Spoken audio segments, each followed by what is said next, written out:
जय Hind dear student. आज हम लोग आइडम फ्रेजेस सीरीज के वीडियो नंबर 11 को देखेंगे, जिसमें नए 10 आइडम फ्रेजेस को देखेंगे जो बार बार एग्जाम में आ रहे हैं और आने वाले एग्जाम में आपसे पूछे जाएंगे। तो चलिए आज हम लोग आज से फिर 11वें वीडियो पर बात करते हैं। देखिएगा, हम लोग देख रहे हैं आइडम फ्रेजेज। ध्यान रखना है आपको, आइडम फ्रेजेज का जो आज हम लोग 11वें वीडियो पर बात कर रहे हैं। इससे पहले ऑलरेडी 10 वीडियो अपलोड कर दिए गए हैं जो बार बार एग्जाम में पूछे जा रहे हैं और आप आने वाले एग्जाम में बार बार करते रहें। चलते हैं आज से न्यू देखते हैं। आज पहला देखिएगा, a bone to pick. A bone to pick का मतलब क्या होता है सो देखिए, a controversy that must be solve. एक ऐसी विवाद जिसे निपटाना हो, मतलब कोई ऐसी विवाद है, कोई ऐसी समस्या है जिसे निपटाना होता है, उसके लिए ही इसको प्रयोग करते हैं हम लोग। इस ए बोन टू पिक, ऐसी विवाद जिसे आपको निपटाना है, that is essential for you to solve that controversy. यानी कहने का मतलब है ऐसी विवाद जिसको आपको निपटाना अनिवार्य है आपके लिए। तो इसी के लिए हम लोग बोलते हैं एक विवाद जिसे निपटाना हो। आप हिंदी भी लिखना चाहेंगे तो आप लिख सकते हैं इसका।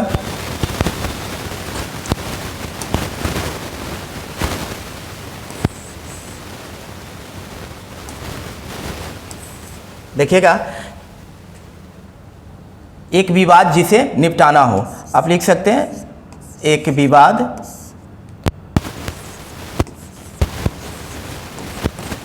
विवाद जिसे निपटाना हो,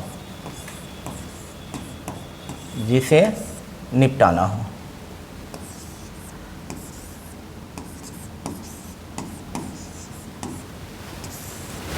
ठीक है, तो ए बोन टू पिक, एक विवाद जिसे निपटाना हो, यानी आवश्यक है, आपका एक जिम्मेदारी है, उसे निपटाना है, उस समस्या को निदान करना है, ये आप ही के भरोसे है। यानी ए कंट्रोवर्सी, एक विवाद, डैट मस्ट बी सॉल्व, जिसे अवश्य निपटाना है, इसके लिए होता है। नेक्स्ट देखते हैं हम लोग, arm to the teeth. Arm to the teeth का मतलब होता है, देखिए, आर्म्ड कंप्लीटली विथ वीपन, मतलब हथियार से लैस। यानी कि मतलब क्या होता है, वह मतलब कहने का मतलब आर्म टू द टीथ यानी कि हथियार से लैस सैनिक को बोलते हैं। ठीक है, तो इसका देख लेते हैं, हिंदी देख लेते हैं। हथियार से लैस। आप देखेंगे इससे बाहर एग्जाम में नहीं आएगा, ये लगातार सीरीज चलता रहेगा जब तक आपको पर्याप्त मैं कंटेंट न दे दूं जिससे कि इंडिया में होने वाले किसी भी एग्जाम में बाहर न जाए, तब तक यह जारी रहेगा। तो इसे आप कंटिन्यू कर रखें। आर्म्ड कंप्लीटली विथ वीपन्स, यानी हथियारों से लैस। हथियारों से लिखेंगे, हथियारों से लैस। नेक्स्ट देखते हैं, बैड एग। बैड एग का मतलब क्या होता है, बुरा व्यक्ति को बोलते हैं। यानी क्लियर है, ए बैड पर्सन यानी बुरा व्यक्ति।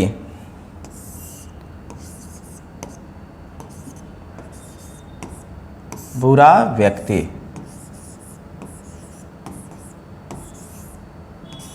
बुरा व्यक्ति, बैड एक बुरा व्यक्ति। ठीक है, नेक्स्ट देखते हैं हम लोग, कैरोट एंड स्टिक। देखिए, कैरोट एंड स्टिक का मतलब कहते हैं reward and punishment used eight persuasive measures. यानी कहने का मतलब होता है अच्छे प्रोत्साहन में दिया जाता है। देखिएगा, कहता है रिवार्ड भी मिलेगा, कब, अच्छे काम के लिए, लेकिन दंड भी मिलेगा, पनिशमेंट भी मिलेगा, किस काम के लिए, बुरे काम के लिए। तो उसी के लिए बोलते हैं कैरोट एंड स्टिक। यानी कैरेट भी है और स्टिक भी है। यानी स्टिक उसको मिलेगा जो बुरा काम किया और कैरेट उसको मिलेगा जो अच्छा काम किया। यानी प्रोत्साहन अच्छे काम के लिए और दंड बुरे काम के लिए। आप लिख सकते हैं इसका, प्रोत्साहन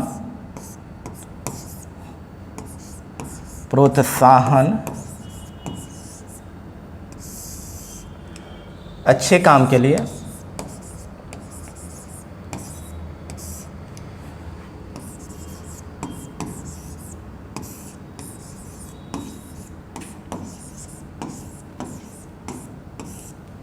तथा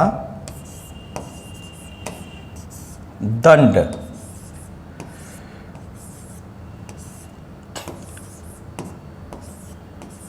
बुरे काम के लिए।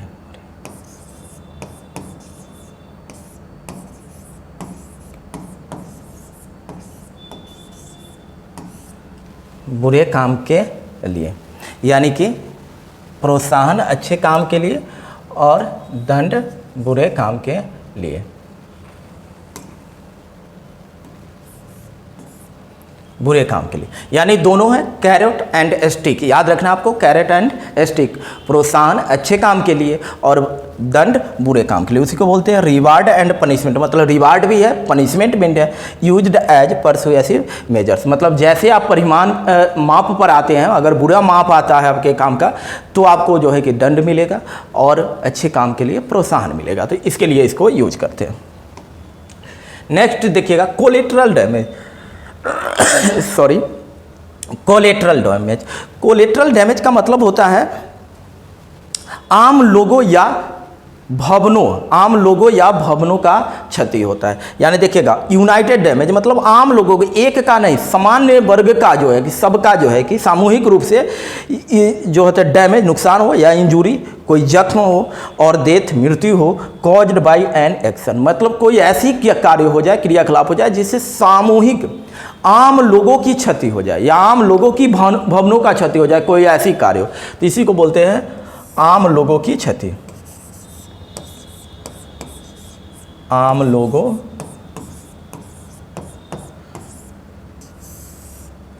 लोगों की क्षति। चाहे ये क्षति में हो सकता है, किसी का भवन वगैरह भी हो सकता है, भवन का भी क्षति होता है, तो दिमाग में रखना है आपका, भवन वगैरह भी हो सकता है। ठीक है, वही यूनाइटेड यानी कह सकते हैं सामूहिक नुकसान भी कह सकते हैं इसको। नेक्स्ट देखते हैं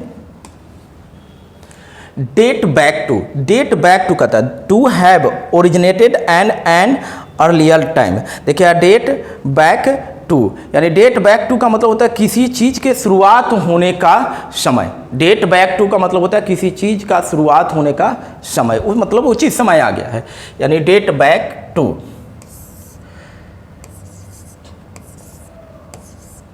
देखिए डेट बैक टू किसी चीज,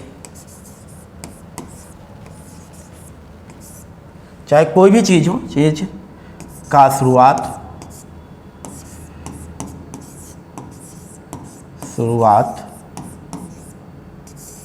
होने का समय,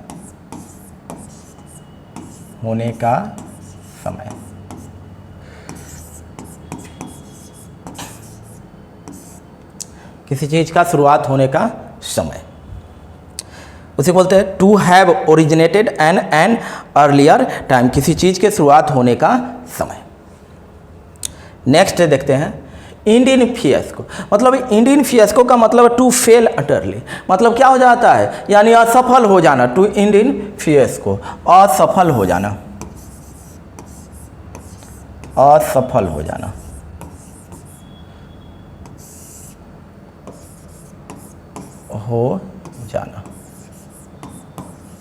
असफल हो जाना, असफल हो जाना, फेल्योर फेल हो जाना।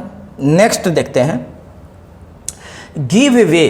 देखिए गिव वे का प्रयोग कहाँ करते हैं, गिव वे का मतलब होता है सरेंडर कर देना, आत्मसमर्पण कर देना। यहाँ लिखा हुआ टू रिट्रीट यानी पीछे हट देना, और विड्रो यानी कि क्या होना, बाहर निकल जाना, टू कोलैप्स यानी कि हार जाना, यानी कि सरेंडर करना भी अपने आप में क्या होता है, हार जाना ही होता है। यानी तो उसी को बोलते हैं समर्पण कर देना,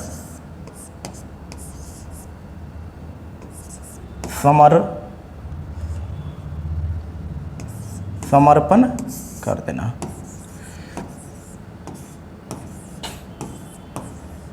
यानी समर्पण कर देना का मतलब ये होता है हार मान लेना, हार को स्वीकार कर लेना। नेक्स्ट देखते हैं टू रिट्रीट। देखिएगा पीछे हट जाना, युद्ध वगैरह से पीछे हटा। टू विड्रॉ यानी कि कहीं से भाग निकलना, कोई जो है कि फ्रंटियर काम कर रहे हैं उससे भाग निकलना। टू कोलैप्स यानी कि नुकसान हो जाना, तो बात एक ही होता है।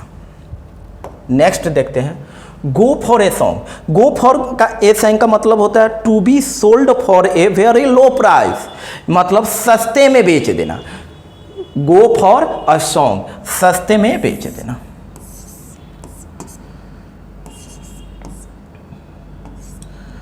सस्ते में बेच देना, सस्ते में बेच देना, दिमाग में रखेंगे, सस्ते में बेच देना। गो फॉर अ सॉन्ग, यानी कि सस्ते में बेच देना, एकदम जो है हल्ला कर करके सस्ते में अनाउंस कर रहे हैं कि नहीं सस्ते में ले जाओ, सस्ते में ले जाओ, यानी गो फॉर अ सॉन्ग। थोड़ा सा लिटरली सोचने की आदत डालेंगे। नेक्स्ट देखिए क्या कहता है, hand in hand. Hand in hand मतलब टुगेदर, एक साथ, टू वर्क इन कंजंक्शन, यानी एक साथ, यानी कि आप समझ सकते हैं हैंड इन हैंड का मतलब ही होता है, इसको याद करना भी आसान है, हैंड इन हैंड यानी साथ साथ, साथ साथ। तो इस तरह से आज हम लोग नए 10 11वें वीडियो में देखे, नए 10 को देखे हैं। इस तरह से यह सीरीज कंटिन्यू रहेगा और तब तक यह कंटिन्यू रहेगा जब तक कि इंडिया में होने वाले सारे एग्जाम के लिए आपको पर्याप्त आइटम फ्रेजेज न दे दूं मैं आपको, और तब तक यह जारी रहेगा। यानी कहने का मतलब है आपको इंडिया में होने वाले चाहे जिस लेवल का एग्जाम हो, आइटम फ्रेजेज आपके इस सीरीज के अंदर से ही आएंगे एग्जाम में। इसके लिए आप सुनिश्चित रहे और इसे नोट करते रहे, बार बार देखते रहे, और आने वाले एग्जाम में आप जब बैठेंगे तो देखेंगे इससे बाहर एक भी नहीं आएगा। तो ये कंटिन्यू रहेगा, आप भी जारी रखें और देखते रहे। जय हिंद।